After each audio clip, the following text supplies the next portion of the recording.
Welcome to రాజనీతి. కేంద్ర ప్రభుత్వం ఆంధ్రప్రదేశ్ రాజధానిగా అమరావతిని గుర్తిస్తూ అమరావతికి చట్టబద్ధత కల్పిస్తూ పార్లమెంట్లో తీర్మానం ప్రవేశపెడుతుంది అని గత కొంతకాలంగా మనం వార్తలు వస్తున్నాయి. ఆంధ్రప్రదేశ్ పునర్వ్యవస్థీకరణ చట్టం 2014లో సెక్షన్ 5ని సవరించడం ద్వారా అమరావతిని ఏకైక రాజధానిగా గుర్తించాలని రాష్ట్ర ప్రభుత్వం కేంద్రాన్ని కోరింది. కూటమి ప్రభుత్వం అధికారంలోకి వచ్చిన తర్వాత చంద్రబాబు నాయుడు గారు ఈ విషయాన్ని కేంద్రం దృష్టికి తీసుకెళ్లారు. గత అనుభవాల దృష్ట్యా అమరావతిని ఏకైక రాజధానిగా కేంద్రం చట్టబద్ధత ఇవ్వాలని చెప్పి ఆయన కోరారు. కేంద్రం కూడా దానికి సానుకూలంగా స్పందించింది. అయితే ఈ సమావేశాల్లోనే ఈ బిల్లు ప్రవేశపెడతారని చెప్పి చాలా కాలం చర్చ నడిచింది.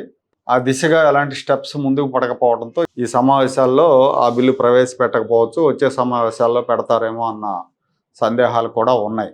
ఈ గొడవంతా ఎందుకంటే గతంలో వైఎస్ఆర్ కాంగ్రెస్ పార్టీ ప్రభుత్వం 3 రాజధానుల పేరుతో అమరావతిని దెబ్బతీసింది. ఒక రకమైన రాజధానికి సంబంధించి అనిశ్చిత పరిస్థితిని క్రియేట్ చేసింది. సో భవిష్యత్తులో అలాంటి అవకాశం లేకుండా, అలాంటి ప్రమాదం లేకుండా పార్లమెంట్ ద్వారా చట్ట సవరణ చేయించాలనేది రాష్ట్ర ప్రభుత్వ భావన.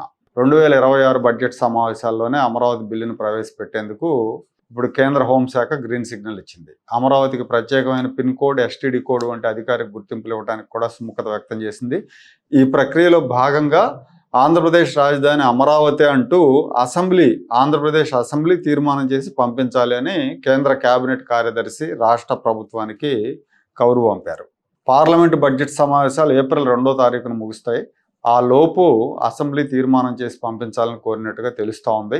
ఏపీ అసెంబ్లీ బడ్జెట్ సమావేశాలు ఇటీవలే ముగిశాయి కాబట్టి ఇప్పుడు ఆంధ్రప్రదేశ్ అసెంబ్లీ రాజధాని కోసం ప్రత్యేకంగా సమావేశం కాబోతుంది. మార్చి 28న ఈ ప్రత్యేక సమావేశం నిర్వహించి అమరావతి ఆంధ్రప్రదేశ్ రాజధాని అని తీర్మానం చేసి అదే రోజు సాయంత్రం కేంద్రానికి ఆ తీర్మానాన్ని పంపించాలని నిర్ణయించారు. అసెంబ్లీ తీర్మానాన్ని పంపించిన తర్వాత ఆ తీర్మానాన్ని కేంద్ర కేబినెట్ ఆమోదిస్తుంది. కేంద్ర కేబినెట్ ఆమోదం తర్వాత దాన్ని పార్లమెంట్లో ప్రవేశపెడతారు. పార్లమెంట్ ఆమోదం పొందితే అమరావతికి చట్టబద్ధత వస్తుంది. ఆ చట్టబద్ధత వచ్చిన తర్వాత రాష్ట్రంలో ఎలాంటి రాజకీయ మార్పులు జరిగినా అమరావతి మనుగడకి ప్రమాదం ఉండదు. ఇప్పటికే చాలా మందిలో భయాలు, సందేహాలు ఉన్నాయి. 2029లో జగన్మోహన్ రెడ్డి మళ్ళీ గెలిస్తే అమరావతి ఏమవుతుంది అన్న చర్చ అయితే ఉంది, భయం ఉంది, సందేహాలు ఉన్నాయి. అలాంటి భయాలు, సందేహాలు లేకుండా ఉండటానికి భవిష్యత్తులో ఇంకెవరైనా ఇంకో తుగ్గలకు వచ్చినా కూడా రాజధానిని మార్చేందుకు వీలు లేకుండా అమరావతి ఆంధ్రప్రదేశ్ రాజధానిగా ఉంటుందని పార్లమెంట్లో విభజన చట్ట సవరణ చేయబోతున్నారు.